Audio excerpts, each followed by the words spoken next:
Hello friends, आप सबका स्वागत है कहानी काश आप मेरे होते के 6 पार्ट में। अगर आपको लव स्टोरी सुनना और पढ़ना अच्छा लगता है तो मेरे इस वीडियो को लाइक करिए और मेरे चैनल को सब्सक्राइब करिए। तो देखते हैं कहानी में आगे क्या होता है। एक दिन रागिनी और रकुल एक बगीचे में पेड़ के नीचे बैठकर पढ़ाई कर रहे थे।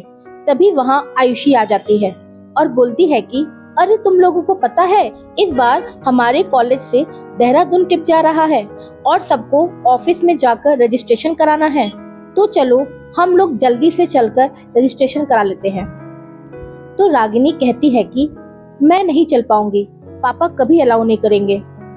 तो आयुषी कहती है कि कैसे नहीं करेंगे, हम सब उनको मिलकर मनाएंगे। तो रागिनी कहती है कि वो नहीं मानेंगे और मैं उनसे जबरदस्ती हाँ नहीं करवाना चाहती। तो रकुल कहता है कि तुम मुझे ये बताओ कि तुम देहरादून जाना चाहती हो। तो रागिनी कहती है कि मैंने सुना है कि देहरादून बहुत सुंदर जगह है, कौन होगा जो वहां नहीं जाना चाहेगा। तो रकुल कहता है कि बस अब सब मुझ पर छोड़ दो। जब रागिनी घर पहुंचती है तो उसके पापा रागिनी से कहते हैं कि बेटा, तुम्हारे कॉलेज से देहरादून ट्रिप जा रहा है।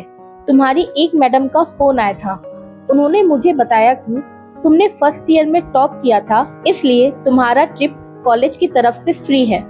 पहले तो मैंने मना कर दिया, फिर उन्होंने बताया कि इस साल कॉलेज का ट्रिप कॉलेज के सिलेबस का ही पार्ट है और इसका मार्क्स फाइनल एग्जाम में जुड़ेगा। तो मैंने उनको हाँ बोल दिया। मैं नहीं चाहता कि मेरी वजह से तेरे मार्क्स कम हो जाएं। अब जाओ, तुम देहरादून जाने की तैयारी करो। ये सुनकर रागिनी बहुत खुश हो गई और सोचने लगी कि रकुल सब कुछ इतनी आसानी से कैसे कर देता है। क्या वो मेरी हर इच्छा को पूरी करने के लिए कुछ भी कर सकता है? थैंक यू भगवान जी, रकुल को मेरी जिंदगी में लाने के लिए। जब वो अगले दिन कॉलेज में रकुल से मिलती है तो रकुल पूछता है कि क्या हुआ, पापा माने? तो रागिनी कहती है कि हाँ मान गए, पर मुझे ये बताओ कि तुमने ये सब कैसे किया? क्या तुमने आयुषी से करवाया? तो रकुल ने कहा नहीं, मैंने एक मैडम से बात की और उनको मनाया तुम्हारे पापा से बात करने के लिए और फिर उन्होंने तुम्हारे पापा से बात की। तो रागिनी कहती है कि थैंक यू रकुल, अगर तुम नहीं होते तो मेरा क्या होता? तुमने रजिस्ट्रेशन करा लिया? तो रकुल कहता है कि नहीं, मैं देहरादून नहीं जा रहा। तो रागिनी आश्चर्य से बोलती है क्यों क्यों नहीं जा रहे? तो रकुल बोलता है कि मैं देहरादून नहीं जा सकता और मैं वहां जाना भी नहीं चाहता। तो रागिनी कहती है कि ठीक है, मुझे भी नहीं जाना, मैं अपना रजिस्ट्रेशन नहीं करवाऊंगी। तो रकुल कहता है कि नहीं, तुम देहरादून जा रही हो। तो रागिनी कहती है कि मैं तुम्हारे बिना नहीं जाऊंगी, तुमने मुझसे वादा किया था कि तुम मेरा साथ कभी नहीं छोड़ोगे। मैं किसी नई जगह तुम्हारे बिना बिल्कुल नहीं जाऊंगी और मैं वहां तुम्हारे बिना जाकर क्या करूंगी? इतना कहकर रागिनी वहां से चली जाती है। अब रकुल सोचता रहता है कि वो क्या करे। वो देहरादून नहीं जा सकता, पर यदि वो नहीं गया तो रागिनी भी नहीं जाएगी और रागिनी वहां जाना चाहती है। रागिनी को ऐसे घूमने फिरने के बहुत कम मौके मिलते हैं और वो नहीं चाहता कि उसकी वजह से वो ये मौका गवा दे। फिर वो सोचता है कि रागिनी के लिए मुझे ना चाहते हुए भी देहरादून जाना ही पड़ेगा। वो दौड़ के रागिनी के पास जाता है और कहता है कि रागिनी रुको, मैं तुम्हारे साथ देहरादून चल रहा हूँ। रागिनी ये सुनकर बहुत खुश हो जाती है और रकुल के गले से लग जाती है। कुछ दिनों में वो लोग देहरादून के लिए ट्रिप पर निकल जाते हैं और एक दिन बाद देहरादून पहुंच जाते हैं। सारे स्टूडेंट्स एक होटल में रुकते हैं। उनके सर कहते हैं कि आज आप लोग रेस्ट कीजिए, कल से हम लोग आउटिंग पर चलेंगे। अगले दिन वो लोग जिस जगह जाने का प्लान बनाते हैं उस जगह का नाम सुनकर रकुल के होश उड़ जाते हैं। रागिनी देखती है कि रकुल खुश नहीं है, वो किसी तरह के शौक में है। वो उससे पूछती है कि क्या हुआ रकुल, तुम कुछ परेशान लग रहे हो?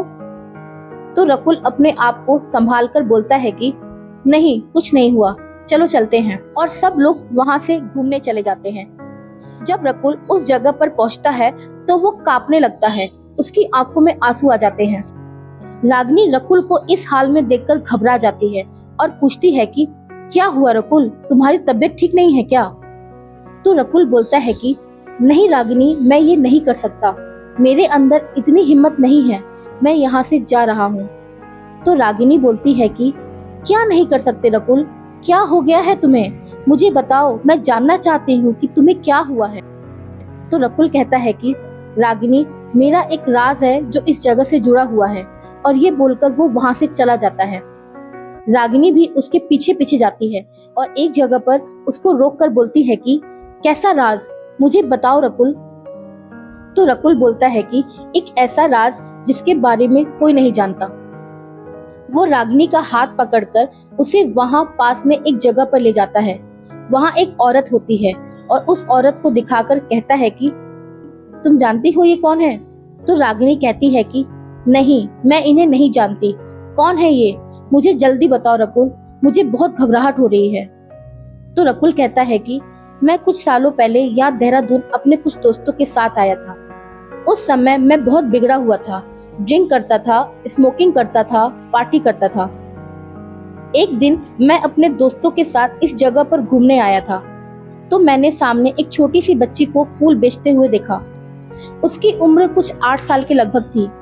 वो मैले कपड़े पहने हुए थी, उसके बाल बिखरे हुए थे, पर फिर भी वो बहुत मासूम थी। थोड़ी देर बाद मुझे ऐसा लगा कि किसी ने मेरा जैकेट पकड़कर खींचा है। भैया भैया की आवाज मेरे कानों में पड़ी।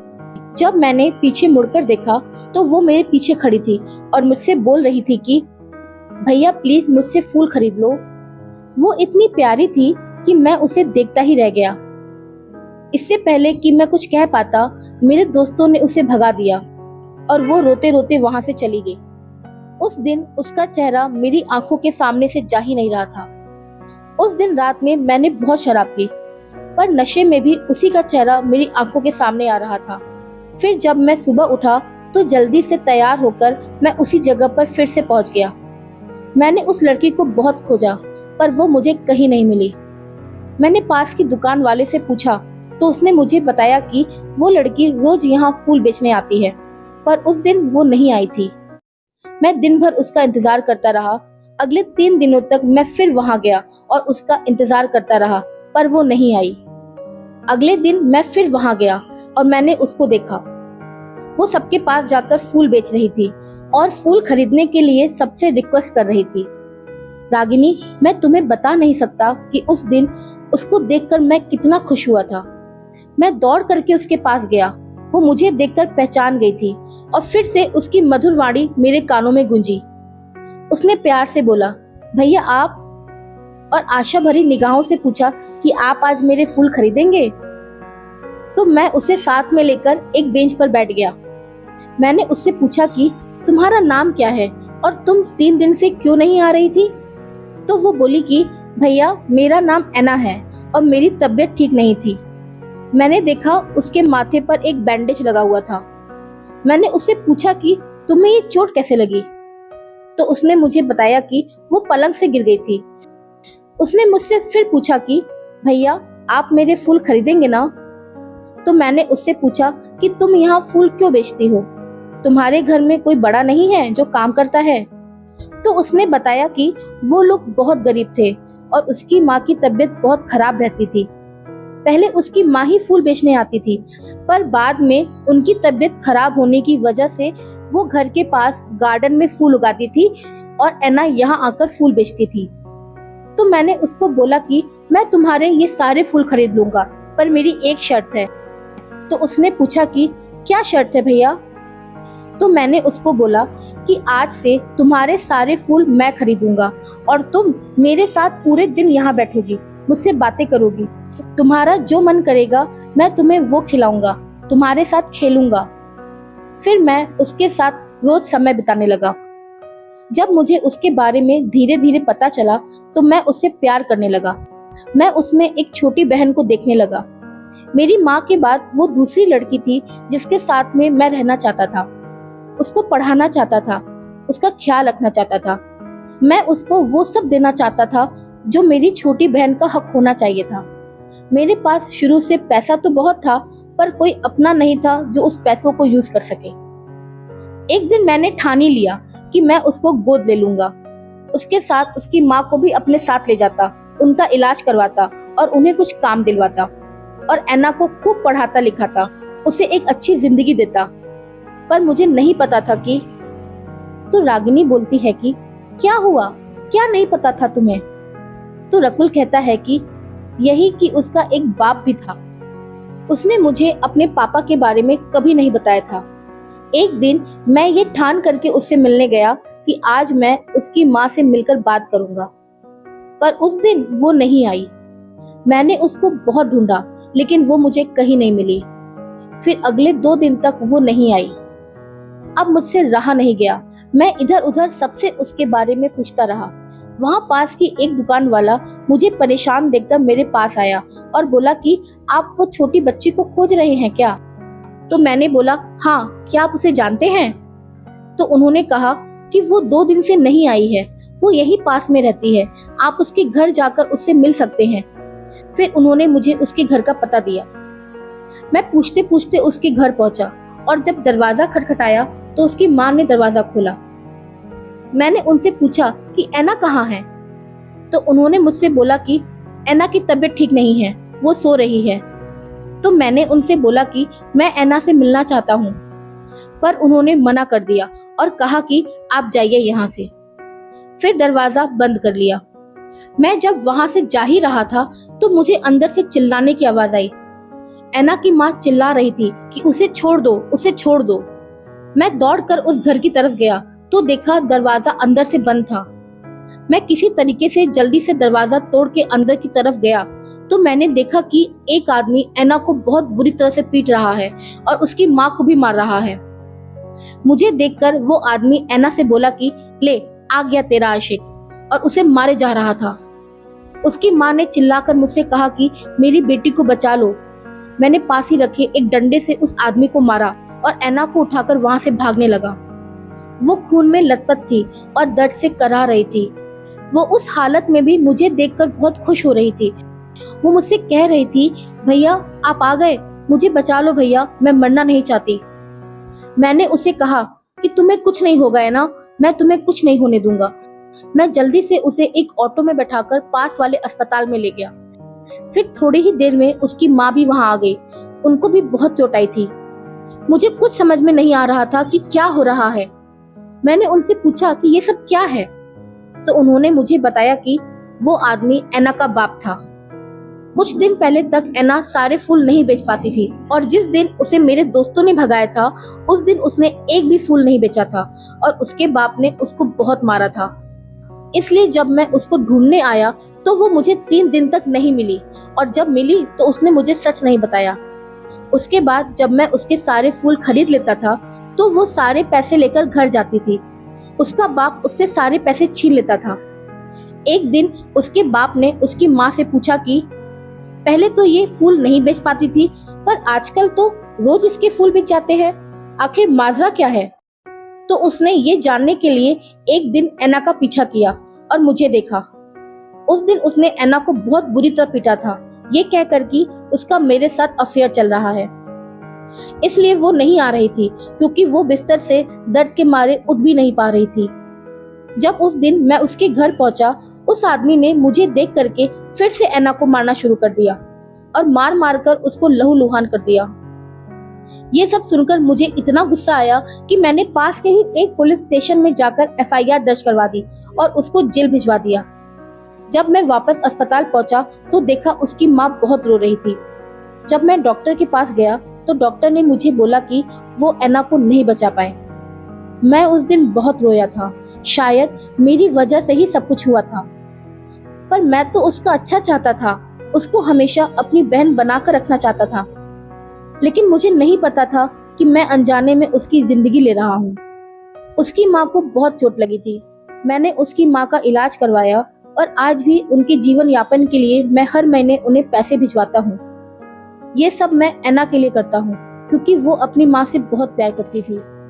उसके बाप को उसके खून के इल्जाम में उम्र कैद हो गई और उसकी माँ हमेशा के लिए अकेली हो गई।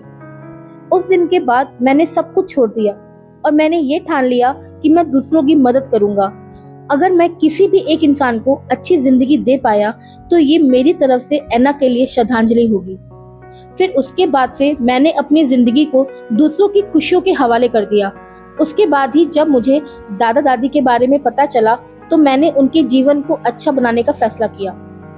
ये सब कहकर रकुल रोने लगा और कहने लगा, मैं इसलिए यहाँ नहीं आना चाहता था, पर अब तुम भी मेरी जिंदगी में बहुत अहमियत रखती हो, इसलिए तुम्हारी खुशियों के लिए मैं यहाँ आया।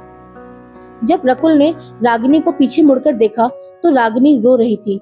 उसने रकुल से कहा कि तुमने अपने सीने में इतना दर्द अकेले ही छुपा के रखा था, तुमने किसी से भी इस बारे में नहीं बताया, तुम इतने स्ट्रॉन्ग कैसे हो सकते हो? तो रकुल ने कहा, सीने में दर्द छुपाना और खुश रहना तो मैंने बचपन से ही सीख लिया है रागिनी। रागिनी दौड़कर रकुल के गले लग जाती है और फिर से वही बात कहती है, मैं बहुत ही किस्मत वाली हूँ रकुल कि मुझे तुम मिल गए, मैं तुमसे बहुत प्यार करती हूँ। रागिनी को ये राज बताने के बाद अब रकुल हल्का महसूस कर रहा था। वो रागिनी के साथ जाकर ऐना की माँ से मिला। वो लोग साथ में देहरादून घूमने के बाद वापस अपने शहर नोएडा चले गए।